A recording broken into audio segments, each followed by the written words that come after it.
이번에 이제 미국 이란 전쟁에서 특징적인 점은 중국의 영향력이 노골적으로 보인다라는 점입니다. 그러니까 중국 정부는 나서지 않죠. 그런데 중국의 민간 서비스, 위성과 관련된 서비스가 어떻게 보면은 거의 정부 수준의 표적 획득과 분석 능력을 지금 보여주고 있어요.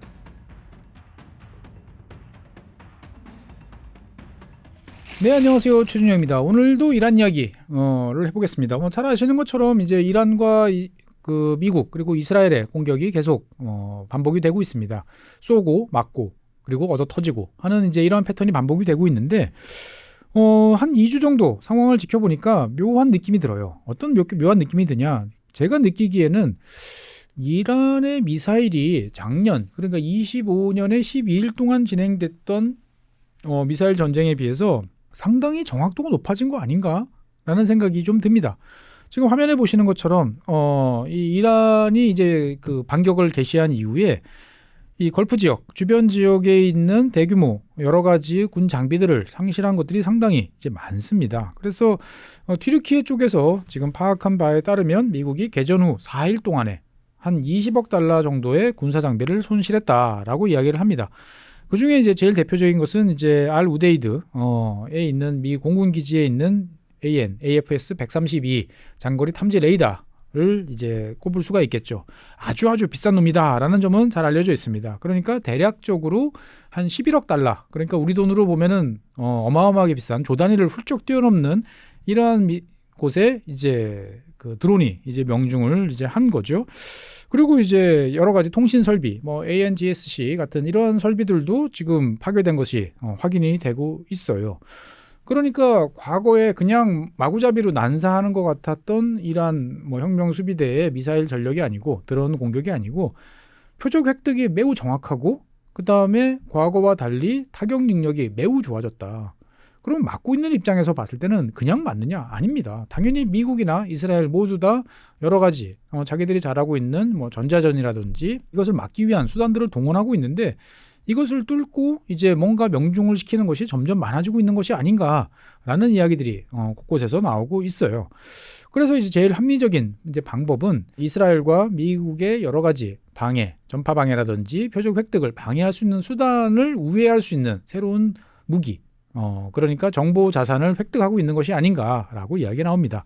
그리고 그러한 정보 자산은 결국 하나, 중국으로 몰리고 있습니다. 즉 중국이 지난 2020년 이제 가동을 시작했던 이제 베이도우라고 하는 위성 항법 장치, 우리가 보통 GPS라고 이야기를 하죠. 글로벌 포지셔닝 시스템이라고 이야기하는데 이 GPS는 이제 미국이 운영하는 시스템이다라는 것은 잘 아실 겁니다. 그러니까 여러분들이 내비게이션 딱 켜서 길 안내라고 하면 미국이 이제 운영하고 있는 GPS 시스템에서 방출되고 있는 신호를 받아서 내 위치를 정확히 찾아서 그것을 가지고 활용을 하는 거죠. 그런데 이제 이 GPS와 같은 이런 시스템들은 처음에는 당연히 이제 미국이 처음 시작을 했었고 그 이후에 이제 구소련 그리고 러시아 그 다음에 이제 유럽 같은 경우는 이제 갈릴레오라고 하는 이제 글로벌 포지셔닝 시스템을 별도로 운영하고 있었는데 중국도 이제 베이도우라고 하는 이제 위성 기반의 이러한 이제 항법 시스템들을 이제 개발을 했습니다. 그래서 보통 이제 영어 약자로 쓰면 이제 베이도우니까 BD 그리고 끝에 시스템 붙여서 BDS라고 부르는데 현재 시스템은 BDS3라고 이야기를 하고 있어요. 그래서 이제 지난 2020년 한창 이제 코로나이던 시절에 지금 화면에 보시는 것처럼 이제 드디어 완성을 했다라고 이야기를 하고 있고요. 여러 가지 이제 위성을 복합적으로 활용해서 유지를 하고 있습니다. 그래서 GPS랑은 약간 다른 시스템입니다. 그러니까 이제 저 정지궤도 제일 멀리 위에 있는 이제 36,000km 상공에 특히 이제 이 적도 상공이죠. 이 지역에 이제 3대의 정지궤도 위성을 올려놓습니다. 그리고 이제 경사 정지궤도라고 번역을 해야 되나요? 좌우간 이 옆으로 이렇게 지구로 크게 돌아가는 이 궤도에 대해서 다시 3대의 위성을 올려놓습니다. 그리고 이제 미국의 GPS와 마찬가지로 하지만 고도는 좀 더 높은 중궤도에 이제 총 24대의 위성을 배치를 하고 있어요. 그러니까 지구상 어디서든 최소한 3대의 위성 전파를 받을 수 있도록 만드는 거죠. 당연히 이게 삼각 측량의 기본입니다.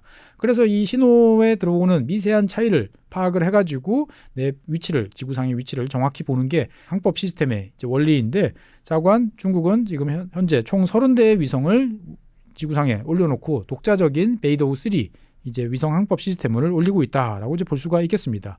그러니까 미국의 GPS, 러시아의 글로나스, 그 다음에 이제 EU의 갈릴레오와 더불어서 네 번째 이제 전 지구적인 서비스를 제공하는 중국의 베이도 시스템이다라고 이제 볼 수가 있겠습니다. 그런데 이게 뭐가 문제냐라는 이제 이야기를 한번 해볼 필요가 있는데, 실제로 이제 기존의 GPS 같은 경우는 지금 화면에 보시는 것처럼 내가 그냥 무선 항법 위성 시스템입니다. 그러니까 어디에서 내가 위치해 있어, 지구상에 어디 있던 GPS 신호만 잡으면 내 위치를 알아. 이게 거의 끝인 거죠. 그리고 물론 이제 급할 때 제일 밑에 보면 SAR이라고 SAR라고 표시되어 있죠. 국제 수색 및 구조입니다. 이것과 관련된 신호를 발신할 수가 있어요. 요 두 기능밖에 없어요. 그러니까 기본적으로 GPS는 상당히 일방향적인 아주 특수한 경우를 빼고 나면 위성에서 뿌려주는 신호를 그냥 받아서 쓰는 이러한 것이다라고 이제 볼 수가 있겠습니다. 사실 이런 것은 이제 뭐 글로나스 같은 경우도 마찬가지고요. 그런데 이제 갈릴레오라든지 그다음에 베이도 같은 경우는 좀 특성이 달라요. 무슨 말이냐 그러면 나중에 나온 시스템이다 보니까 이 베이도 시스템 같은 경우는 GPS보다 다양한 서비스를 제공을 해줍니다. 그래서 이제 여러 가지 기능들이 있어요. 그래서 SBAS 같은 경우는 위성 기반 증강 서비스도 가능하고, PPP 같은 경우는 훨씬 더 정밀한, 그러니까 일반 GPS 같은 경우로 아주 1m 안쪽으로 들어오기 위해서는 군용 신호를 잡든지 아니면 지상에 이 지구국을 운영을 해서 더 위치를 보정해 줘야 되는데, 그런 거 없이 베이도 같은 경우는 위성 그 시스템으로만 하더라도 매우 정확한 위치를 측정할 수 있다라는 것도 있고요. 재밌는 점은 문자 메시지를 보낼 수 있어요. 여기 보면 RSMC, GSMC라고 그러죠. 똑같이 이제 그 숏 메시지입니다. 그러니까 단문 서비스를 제공해요. 그럼 무슨 차이냐? R은 지역입니다. 중국을 중심으로 한 지역이고, 그 다음에 G는 전 지구적으로 글로벌하게 이제 그 문자 서비스를 제공해 줄 수가 있어요. 그러니까 이제 양방향으로 뭔가를 할 수 있다라는 점이 이제 베이도 위성 항법 시스템의 가장 큰 특징이다라고 이제 볼 수가 있겠고요. 그리고 아무래도 나중에 나온 시스템이다 보니까 여러 가지로 이제 이 공산 오차라고 할까요? 그러니까 거리 오차가 훨씬 정확합니다. 그래서 실제로 보면 베이도 같은 경우는 자기들이 1m 이내를 목표로 이제 했는데, 여러 가지 평가를 해보면 이제 한 47cm 정도로 1m 안쪽으로 이제 들어오고 있다라는 이야기를 하고 있습니다. 뭐 사실 GPS 같은 경우는 이제 우리가 일반 민수용으로 쓰는 것은 한 7.8m, 그러니까 10m 안쪽이에요. 그렇다고 GPS가 훨씬 성능이 떨어지느냐? 그렇지는 않습니다. 군용으로 넘어가면 이제 유사한 서비스를 제공하는데, 문제는 이제 이것이 훨씬 위성으로만 가지고도 더 정확한 서비스를 제공할 수 있다라는 점에서 이제 GPS보다 더 우위에 있다라는 이야기도 나오고 있습니다만, 사실은 그냥 위성 기반으로 더 정확한 위치 서비스는 갈릴레오가 27cm로 더 정확하게 제공해 줍니다. 어쨌든 중국의 베이도 시스템도 상당히 쓸만하다라고 볼 수가 있는 거죠. 그래서 이런 베이도 위성 같은 경우에는 지금 이런 식으로 구성이 돼가지고 이제 지구상에 30개가 배치돼 있고, 그 다음에 이제 여러 가지 상황이 생길 때마다 중국은 지속적으로 이것을 쏘아 올려서 보충을 이제 해주고 있는 이제 그러한 상황이라는 거죠. 그러면 이러한 베이도 위성이 이제 과연 이번 이란 전쟁에서 어떤 역할을 하고 있냐라는 이야기를 이제 한번 살펴볼 필요가 있습니다. 사실 이제 SNS에서 여러 가지 이야기들이 참 많이 나와요. 이걸 이제 믿어야 되냐, 말아야 되냐, 여러 가지 이제 궁금증이 있습니다만, 많은 분들께서는 일단은 되게 신기하고 말이 되는 것 같아라고 생각을 해서 한번 좀 정리를 해봤습니다. 그러니까 이제 이 베이도 3 같은 경우는 미국이 이제 흠지할 수 없는 여러 가지 이제 성능을 해서 지금 이란의 미사일 공격을 상당히 정밀도를 높이고 있다라는 이야기를 하고 있습니다. 무슨 이야기냐면은 지금 한번 보시죠. 그래서 일단은 이제 베이도 3 같은 경우에는 뭐 주파수 도약, 그 다음에 항법 메시지 인증, 뭐 NMA라고 부릅니다. 그래서 이런 걸 통해 가지고 스푸핑이라고 그러죠. GPS에서 보면은 여기 있는 것 같은데 실제로 위치를 저쪽으로 옮기는 것 같은 이러한 이제 장치를 통해서 어떻게 보면은 표적을 혼란시키는 작업들을 이제 미국이나 이스라엘이 그동안 이제 해왔는데, 이것을 뛰어넘는, 그러니까 즉 스푸핑을 무력화시키는 그러한 이제 정보를 제공해주고 있다. 그러니까 허위로 정보를 이제 날려도 이란의 미사일이 정확하게 자기의 위치를 찾아서 공격을 때리고 있다라는 이야기.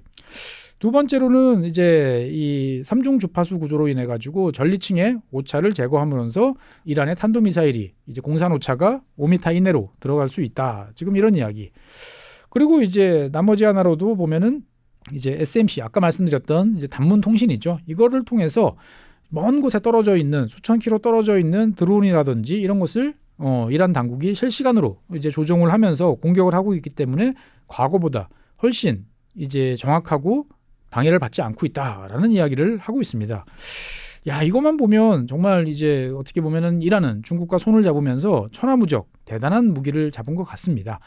하지만 이제 여러 전문가들 이런 이제 이 항법 장치와 관련돼 있는 그리고 위성 통신과 관련돼 있는 전문가들 이야기를 종합을 해보면 여기까지는 아닌 것 같아요. 그러니까 무슨 말이냐면 일단은 이제 이 스푸핑 방지라는 이 이야기는 뭐 그럴싸하게 들립니다만 사실은 이제 이 러시아의 글로나스 같은 경우에도 이미 상업용으로 제공하고 있고요. 미국도 제공을 하고 있어요. 그러니까 사실 뭐 이미 제공되고 있다. 그러니까 이거를 몰라서 막는 거는 이제 아니다라고 이제 볼 수가 있겠죠. 그리고 이제 이 NMA라는 아까 말씀드렸던 그 인증, 한법 메시지 인증을 통해서 뭐 이 스푸핑을 막는다라는 것도 사실은 이 스푸핑을 하려고 그러면 할 수 있다. 그러니까 이걸 통해서 막는다라는 것은 너무 단순한 이제 이야기다라고 이야기를 하고 있고요. 삼중 주파수라고 이야기를 하면 뭐 대단한 장치처럼 보이지만 유럽의 갈릴레오 같은 경우에도 이미 다 상업적으로 제공하는 그러한 성능이고 그리고 이제 이 고성능의 어떤 위치 항법 정보가 제공된다 하더라도 이 어마어마한 고속으로 날아가는 이제 이 탄도미사일이 정확하게 공산오차 5m 이내로 들어가려면 항법 정보만 가지고 되는 건 아니다라는 이야기도 있습니다. 그리고 이제 이 SMC 같은 이제 단문 문자 서비스를 가지고 양방향 통신을 하면서 목표를 정확히 때린다라고 이야기를 하지만 실제로 이제 이 전문가들 이야기 들어보면 레이턴시라고 그러죠. 지연 시간이 한 15초 가까이 된다고 그래요. 그러니까 이걸 가지고 때리는 것은 말도 안 되는 거짓말이다. 그러면 어떻게 가느냐? 아주 초보적인 군집 비행 이러한 프로그램만 가지고도 얼마든지 상대방을 교란하고 공습할 수 있다. 그러니까 굳이 이런 위성 장치를 통해서 한정된 밴드를 통해 가지고 이것을 조작한다라는 것은 현실적이지 않고 그냥 초보적인 군집 비행과 관련된 소프트웨어만 탑재한 놈들을 투입을 해도 한 80%는 격추되더라도 한 20%는 우회해서 충분히 목표를 때릴 수 있으니까 이것을 다 중국의 베이도우 3가 천하무적이다라고 이야기하는 것은 좀 많이 나왔다라고 이제 전문가들은 이야기를 합니다. 어쨌든 중요한 점은 이제 이란이 그동안에 이제 이 미국으로의 그리고 이스라엘의 여러 전자전과 대응하기 위한 역량을 갖추기 위해서 노력했다라는 점은 이번에 입증이 되고 있는 거죠. 이란 같은 경우에는 이제 지난 2015년부터 중국이 베이도우 2를 실용화시켰던 그 시점, 그러니까 지금보다 성능이 많이 떨어지던 이 시점에서도 당시에 이제 자체적으로 갖고 있는 군사 인프라를 베이도우 2에 통합하기 위한 여러 가지 중국과의 합의를 했었습니다.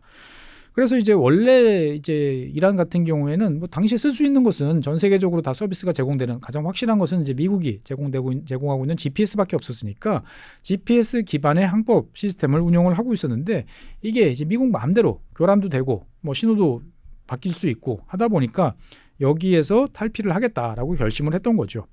그리고 이제 2021년 중국과 이란이 25년간의 전략적 동반자 관계를 이제 체결을 함으로써 이제 본격적인 이제 베이도우 3 시스템에 대한 접근 권한을 이제 확보를 하게 됐고요.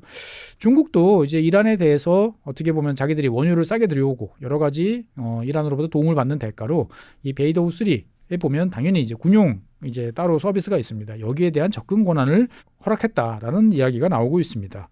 그래서 실제로 이제 2024년 그러니까 어떻게 보면 약속 대련이라고 보지만 당시에도 이란이 이스라엘을 탄도미사일로 공격했을 때 소수의 미사일이 이스라엘이나 미국이 생각했던 것보다 훨씬 정확하게 공격했던 그러한 일이 있었습니다. 그러니까 이미 이때서부터 시범적으로 장착이 됐던 것이 아닌가라는 이야기들이 나오고 있었고요. 원래 이제 이란의 계획이 2025년에 전체 그러니까 탄도미사일과 그다음에 주요한 그 물류와 관련되어 있는 상황에서 이거를 다 베이도우 3로 전환하려고 했었는데 생각보다 전쟁이 먼저 일어났다라는 이야기도 있습니다. 그래서 일부 미사일만 베이도우 시스템을 탑재를 했고 대다수 미사일이나 드론은 여전히 GPS나 글로나스 같은 이제 서비스를 쓰다 보니까 상당히 이제 취약했었는데 전쟁이 끝난 이후에 이제 다 전환을 마무리했다라는 라는 이야기도 있습니다. 그래서 이제 작년 전쟁 같은 경우에는 사실 이스라엘이 미사일로 직접 요격한 것도 있었습니다만 기본적으로 GPS 신호와 교란 그리고 뭐 스푸핑 이런 것을 통해 가지고 상당수의 탄도 미사일들을 다른 곳으로 보내놔서 이제 요격에 대한 부담을 줄여놓고 이것을 뚫고 들어오는 소수의 미사일만 요격을 이제 했다라고 이제 볼 수가 있는데 이번에는 이스라엘의 그러한 전술이 잘 먹히고 있지 않다라는 주장이 지금 제기가 되고 있는 거죠. 어쨌든 중요한 점은 이제 전 세계적으로 봤을 때 이제 표적을 획득하고 이것을 실시간으로 배분하고 그 다음에 전과를 확인하고 이런 것들이 과거에는 위성에 대다수 위성을 띄워놓은 미국이라든지 뭐 러시아라든지 이런 나라만 가능했지만 이제는 뭐 많은 사람들이 누구나 할 수 있는 이러한 영역으로 점점 바뀌고 있다라는 점이 세상이 달라졌구나라고 이제 볼 수가 있는 거죠. 잘 아시는 것처럼 러시아 같은 경우에는 전 지구적인 감시 체계를 이제 갖춰놓고 있고요. 아마도 미국의 이제 전투함, 그러니까 미국 해군 그리고 미국 공군의 뭐 항공기의 정확한 위치를 이란에 대해서 거의 실시간으로 이제 전달을 하고 있는 것이 이제 확실하다라는 이야기가 많이 나오고 있습니다. 여기에 대해서 푸틴 대통령은 일단 부인하고 있습니다만 글쎄요, 그걸 믿을 사람은 별로 없을 것 같습니다. 어떻게 보면은 이제 미국이 이 러시아의 우크라이나 전쟁과 관련된 모든 움직임을 우크라이나에 전달해 주는 것처럼 너도 한번 당해봐라라고 똑같이 이제 해주고 있는 거죠. 그러니까 러시아의 감시 체계가 이제 광학 또는 위성을 동원해가지고 24시간 전달되고 있다라고 이제 봐야 되는 것이고요.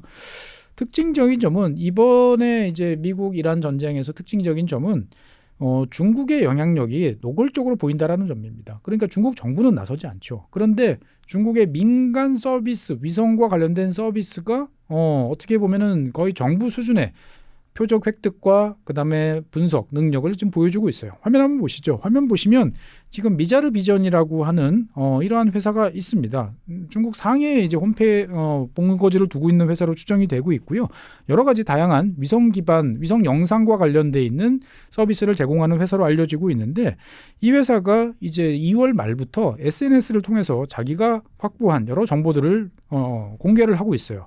그러니까 전쟁 이전에 뭐 주변 국가들 사우디라든지 쿠웨이트 그다음에 카타르, UAE에 배치돼 있는 미국의 자산들을 이런 식으로 다 일일이 다 표적을 분배를 해서 확인을 하는 거죠. 야, 이거는 F-22, 이거는 F-35 이런 식으로 하나씩 다 붙여서 보여준다라고 이제 볼 수가 있는 거죠.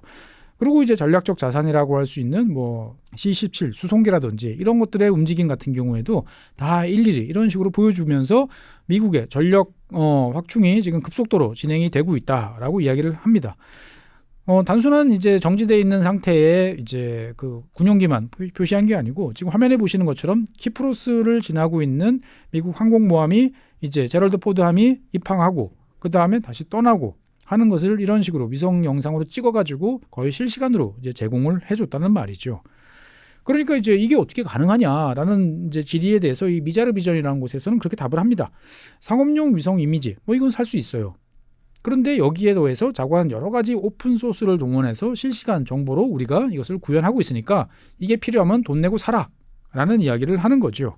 그래서 미자르 비전 같은 경우에는 이제 포세이돈, 그러니까 미국이 자랑하는 이제 해상 초계기죠. 해상 초계기는 잠수함만 잡는 게 아니고 사실 육상에 여러 가지 이제 정보들도 이제 훑을 수 있는 레이더 성능을 보유를 하고 있는데 이 미국의 이제 P7 해상 초계기의 움직임을 실시간으로 또 공개를 하기도 했었어요. 그러니까 이게 이론적으로 보면 말이 돼요. 그러니까 전 세계의 다양한 정보 그리고 특히 전파와 관련돼 있는 수많은 전파들이 있고 그러한 것에서 여러 가지 변화사항들을 잘 모니터링하다가 캐치를 하고 그 다음에 상업적인 위성 영상이랑 겹치면 지금 화면에 보여드린 것 같이 이런 식으로 놀라운 정보를 획득할 수 있다라고 보여지는데 이제 문제는 이제 이 미자르 비전이라는 곳이 공식적으로는 자체적으로 보유하고 있는 위성은 없어요. 그러니까 이제 이게 과연 가능한 이야기냐라고 볼 수가 있는 거죠. 그러니까 위성 영상을 도대체 너희들이 어디서 확보해? 라는 거에 대해서 일단 이 미자르 비전은 이제 공식적으로는 답변을 안 하고 있습니다. 근데 어쨌든 중요한 점은 뭐냐? 중국이 하면 다른 나라도 할 수 있겠죠. 이란도 분명히 할 수 있을 거다라고 저는 생각을 합니다. 그러니까 AI라는 것은 이제 상업용으로 지금 당연하게 많이 사용되고 있고 다양한 모델들이 개발되고 있어요. 그러니까 AI 그리고 여러 가지 다양한 원격 탐지 시설 그리고 민간 위성 이런 것들을 통하면 대량의 정보를 모아서 표적을 정확하게 확인하고 그러면 표적만 확인하면 그것을 때리는 것들은 얼마든지 또 다양한 방법들을 동원할 수 있다라고 이제 볼 수가 있는 거죠. 그러니까 어떻게 보면 좋게 말하면 이제 정보 자산의 민주화라고 볼 수 있지만 미국 입장에서 봤을 때는 고민이 깊어진다라고 이제 볼 수가 있겠습니다. 그래서 최근에 이제 요르단에 배치되어 있던 사드 포대, 지금 화면에 보시는 이 사드 포대가 이제 이란의 공습에 의해서 레이더를 비롯한 여러 가지 설비들이 타격을 입은 것이 교차 검증이 되고 있어요. 그러니까 이런 것들이 다 어떻게 보면 중국, 러시아 뭐 이런 나라들의 정보 자산 그리고 그 노하우 이런 것들이 넘어가면서 이란의 능력이 이제 향상되는 거지, 베이도우3라고 하는 특정 시스템에 이제 의존해서 이란이 타격력을 높이고 있다라는 점은 이제 아닌 것 같습니다. 어쨌든 이란이라는 나라는 여러 가지로 특이하고 사실은 뭐 놀라운 능력이 갖고 있다라는 점은 맞습니다. 그러니까 이제 걸프전 그리고 이라크전을 보면서 뼈저리게 느낀 거죠. 뭐 토마호크 미사일도 무섭지만 제일 무서운 것은 미국이 보유하고 있는 전자전, 그리고 여기에 대해서 대응을 해야 된다. 위성과 관련되어 있는, 그러니까 글로벌 포지셔닝 시스템 GPS와 결합되어 있는 전 지구적인 미국의 정보 획득 그리고 배분 시스템을 방해하거나 여기에 대해서 굴하지 않는 뭔가의 독자적인 시스템을 만들어내야 되는데 돈도 없고 능력도 없고 하니까 못하냐? 그건 아니다. 하려고만 하면 어떻게든 된다라는 생각을 가지고 자관 이리저리 정보 자산을 취합하고 도와줄 수 있는 국가들로부터 도움을 받아서 자관 이란이 나름대로 지금 성과를 거두고 이스라엘을 괴롭히고 있다라고 이제 볼 수가 있겠습니다. 어쨌든 우리 입장에서 봤을 때는 과거에는 뭐 미국만 아니면 우리만 할 수 있는 것이 있었지만 이제는 그렇지 않다라는 거죠.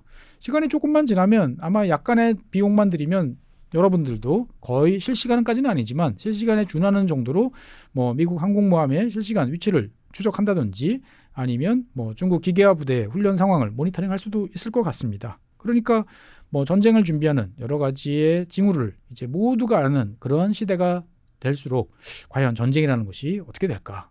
그러니까 모두가 알고 있으니까 이판사판 쉽게 할 수 있는 그러한 상황이 되는 것인지, 아니면 더욱더 이것을 어렵게 생각하고 끙끙거리는, 그러니까 더 세계를 평화롭게 만드는 길인지는 모르겠습니다만 어쨌든 한 가지 분명한 점은 과거 미국 그리고 서방이 독점하고 있던 그런 위성이라든지 GPS 이런 것은 이제 보편적 기술로 변화하고 있고 이제는 응용력, 상상력을 발휘하는 세력이 이것을 활용하는 그러한 시대로 되고 있다라고 말씀드리겠습니다. 네, 오늘은 중국의 베이도우3 이 GPS 시스템과 결합되어 있는 이란의 미사일이 정말 천하무적인가라는 주제를 한번 다뤄봤습니다. 다음 시간에는 새로운 주제로 여러분들 찾아뵙겠습니다. 고맙습니다.